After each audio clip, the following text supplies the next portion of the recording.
Takanuma, Greenland, Fukushima, Japan. About 155 miles north of the busy Japanese city of Tokyo lies a place once filled with laughter and joy. The history of the Takanuma, Greenland starts in 1973 when the park opened for a very brief 2-year run. Why it closed remains in question, though stories of accidental deaths sprout up here and there. In 1986, the park was reopened for 13 years before closing one last time and being abandoned by its owners. The rusted rides that were left behind are frozen in time, while the world around them progresses and threatens to reclaim the land Takanuma, Greenland sits on. Number 9. Atlantis Marine Park, Two Rocks, Australia. Like a deity watching over his people, the Neptune statue of Two Rocks' Atlantis Marine Park is the most striking remnant of the 1980s theme park. Located north of Perth on the western coast of Australia, what remains of the Atlantis Marine Park has fallen victim to creative minds who have used the admired stone statues as their own personal canvases. After the park closed, the star attractions were given to Marine Park vet Dr. Nick Gales, who used the dolphins as the focus of a case study that revolved around returning captive dolphins to the ocean. When the study flopped, the dolphins were donated to the local aquarium. Number 8. Camelot Theme Park, Charnock, Richard, England. Much like the historic legend that this medieval theme park is designed for, Camelot Theme Park has been completely lost to time.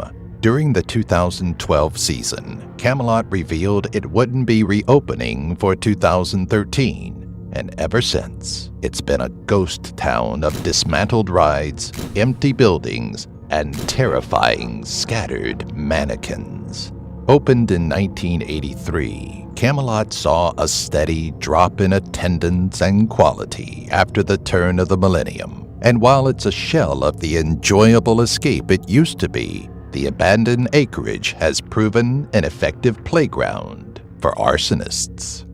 Number 7. Milland, Seoul, South Korea. It's rare for an abandoned, deteriorating site to invite guests to walk its dilapidated grounds, but the former Milland in Seoul, South Korea encourages guests to visit its rusted rides and overgrown grounds. Relics from its prime are thrown about in a depressing scene. What at one time brought joy to children and offered an escape for adults is now a roadside curiosity that gives a haunting look into the reality of failed amusement parks. Opened in the 1980s, Yongma enjoyed years of success before being forced to close its doors in 2011 as it slowly became irrelevant.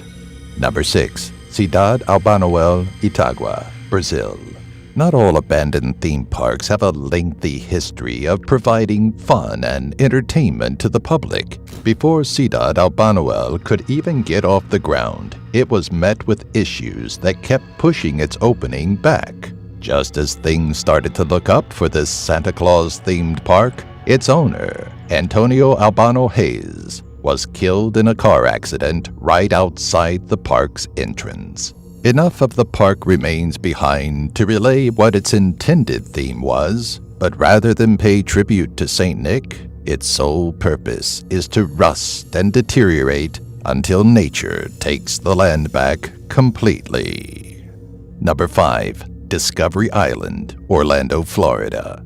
For 25 years, Discovery Island put guests face to face with an incredible array of wildlife. But after its closure in 1999, it's fallen into disarray and has become a haunting location right on the property of Disney World. Disney tried to revive the island by incorporating the video game Myst into it, creating the interactive Myst Island, but the idea was scrapped during the concept stage. The island sits uninhabited and unused in Bay Lake, as the humid air of Florida and the rapidly growing foliage threatens to completely dismantle any memory of Discovery Island. Number 4. Fairytale Fairytale Gardens, Briup, Denmark. Clearly having taken inspiration from Disney, Holger Roda brought his own vision of a whimsical park to life in 1962 with this land of make-believe. Despite a strong few years after opening, Fairytale Gardens started to crumble in on itself, and in the 80s, its creator sold it off and retired.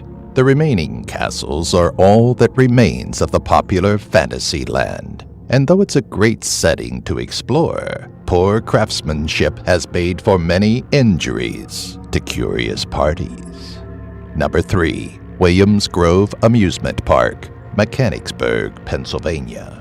The owners of Williams Grove Amusement Park took a golden opportunity to turn their abandoned amusement park into a haunted walk on October 31st, 2016. The one-night event showcased the horrific condition that the park was in, using its eerie ambiance to set the mood for Halloween night. The park ran successfully for 155 years, starting in 1850, before being closed in 2005 so the managing family, the Hughes, could focus on the Williams Grove Speedway. 3 years later, many of the rides were auctioned off, but there's still plenty left of the old park tucked away beneath Mother Nature. Number 2. Lake Dolores Water Park, Newberry Springs, California. Lake Dolores, Rockahula, Discovery, whatever you knew it as, the water park that once brought entertainment and fun to so many, is nothing but a ruin tucked away in the Mojave Desert. We don't get many opportunities to visit the places we feature, but the Top 10 team had a chance to stop at the heavily vandalized remains of this 55-year-old concrete playground. Getting into the park wasn't much of a hardship, but walking through the deserted water park was unnerving. Besides a few trailers scattered in the area around the park, signs of life simply didn't exist, as if an apocalyptic event forced complete abandonment. Number 1. Pablo Island Amusement Park. From 1898 to 1993, the island of Beaublanc in Ontario was home to Pablo Island Amusement Park, a slice of entertainment that the people of Detroit, Michigan considered their version of Coney Island in New York. The former play place of amusement rides, log flumes, and good cheer was the place to be. But time has taken care of that.